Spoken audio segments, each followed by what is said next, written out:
Hello and welcome to today's episode, where we're diving into the wonderful world of teaching local history.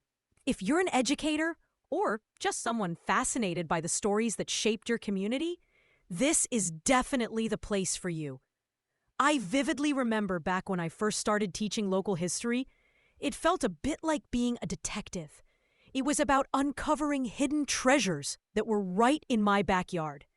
And today, I want to inspire that same sense of wonder in you and your students. So consider this your guide to sparking curiosity and making each lesson a discovery that sticks with your students long after they leave the classroom. Let's start with the big question. Why focus on local history? It's not just about dates and names. It's about creating a connection between students and their community, showing them how history weaves into their daily lives. Often, educators tend to lean towards broader, more glamorous narratives. But there's something magical about helping students realize that their own town has its remarkable stories. Imagine learning about the Civil War by understanding how your town played a role, or discovering the impact of the Great Depression on local businesses that still stand today. This is what we call place-based learning, and it allows students to appreciate historical processes through familiar and personal lenses. Ultimately, it helps them understand how global events ripple through their communities, creating unique narratives. Now, where do we start on this journey? Primary sources are your best friends when it comes to teaching local history. Think old newspapers, diaries, personal letters, or vintage photographs. I had a student once who found her great-grandfather's journal from the 1920s, and it completely transformed her view of history. So my advice is to head over to your local archives or the town's historical society. They're absolute treasure troves. And don't stop at the expected documents. Consider old building permits, vintage restaurant menus, or cemetery records. They can reveal fascinating insights into urban development, changing food cultures, and social hierarchies. Even things like old telephone directories or high school yearbooks can provide a window into how communities evolved over time. Your local library is another foundational tool. Most libraries have sections dedicated to local history and often host events that can offer invaluable insights. But libraries aren't just about dusty books anymore. Many offer audiovisual materials and access to digital archives. Some have even digitized their collections, creating searchable databases that can save you hours of research. And never underestimate the power of the librarians, especially those who specialize in local history. They have an encyclopedic knowledge of community resources and often know about personal collections that haven't been widely publicized. Once you've gathered primary sources, it's time to add some complexity.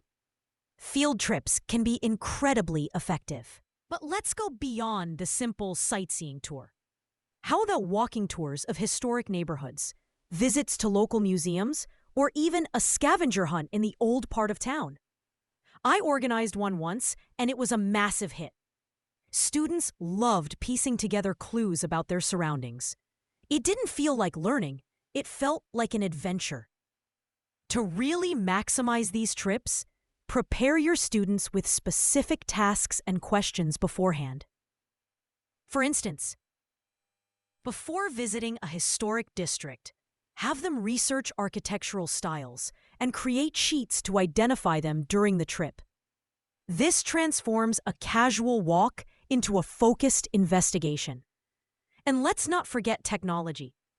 Apps like HistoryPin and Google Earth can overlay historical images onto current maps, giving students a stunning visual of how their locale has changed. It's captivating, though it can get tricky to manage in a bustling classroom. The advent of augmented reality has opened new doors in education as well. Apps like Time Looper allow students to point their devices at historical locations and see reconstructions of those places in different eras. Imagine the engagement you could achieve when students can literally see the past overlaid in their present environment. Geographic Information Systems, or GIS, are also becoming more user-friendly. Students can create layered maps showing how their community has evolved, which helps them understand history as something spatial and not just temporal. As you gain confidence, consider bringing in guest speakers who can offer perspectives textbooks can't. Local historians, elderly community members, or former students who have gone on to study history provide invaluable insights. Hearing history directly from someone with first-hand experience can be incredibly impactful. When selecting speakers, look for those who can speak to specific themes or time periods.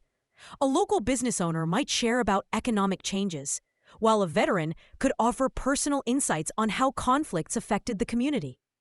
Retired teachers or civic leaders could discuss changes in education or governance. Another approach that's powerful is encouraging students to conduct oral history projects. Have them interview family members or community elders and present their findings. It's an approach that teaches history and hones skills like communication, empathy, and critical thinking. So, as you set out to teach local history, remember it's about making connections. It's about bringing the past to life in ways that resonate personally with your students. With the right resources, a bit of creativity, and a pinch of enthusiasm, you can transform your classroom into a place of discovery and adventure. I hope you found these insights helpful and that they ignite a spark in your teaching journey.